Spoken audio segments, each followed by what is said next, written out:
Now, on the issue of what is a deep state, the person introducing the topic has already explained to you that it comprises the kind of enduring establishment, bureaucracy, military, intelligence, but also, some worthy former politicians and senior academics. Certainly in the UK and America, there are very important academics in Harvard, Oxford, Cambridge, who are part of the deep state, who are consulted before action is taken. So it is quite a wide network of individuals who constitute the deep state.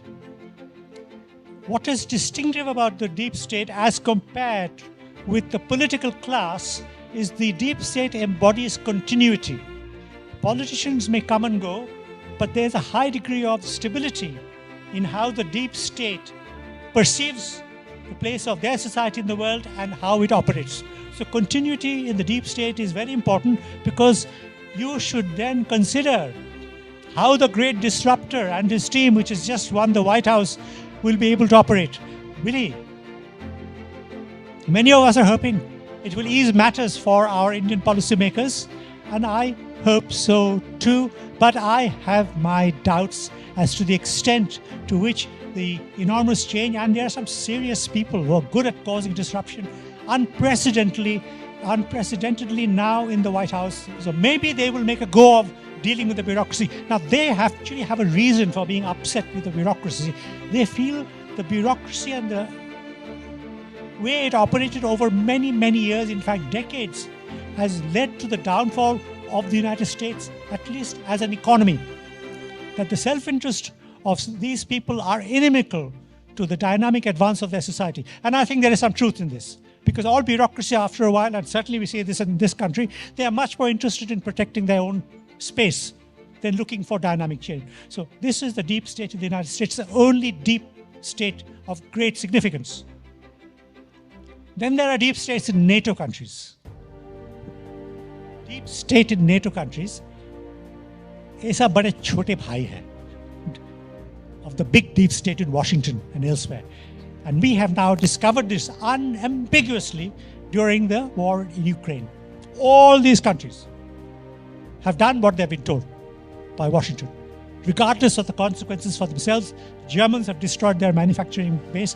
The United Kingdom is impoverished and nearly bankrupt because they have been doing what they're told.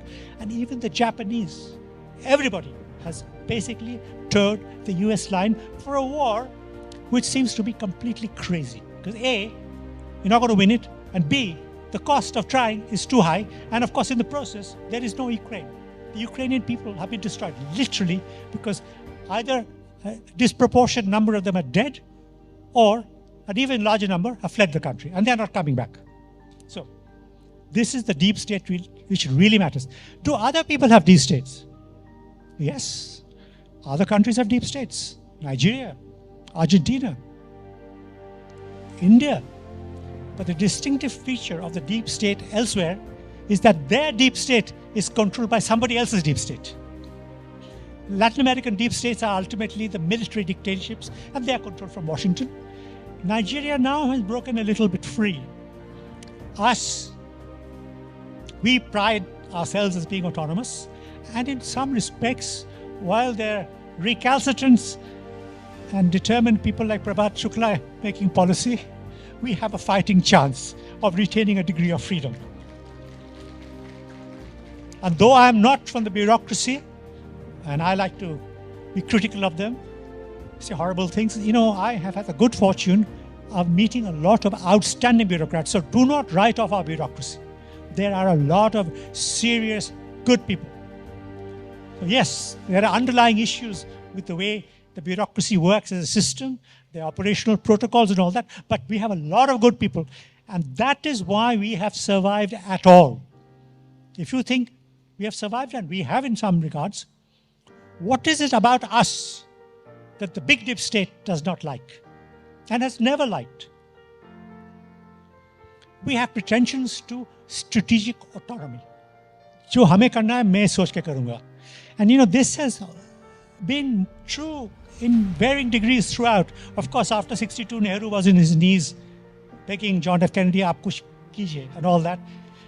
Before that, he was talking to a lady in London, a member of the nobility, asking for her advice and discussing the defense budget with her, a lady called Edwina. That's all on the record, by the way. It's not being invented, all on the record. So wo sab tha, and our first two chiefs of staff were British. The head of the Navy was British. So thora garbar tha wahan pe. Because these people cannot be totally loyal to India, given where they come from and where they will be collecting their pension and living.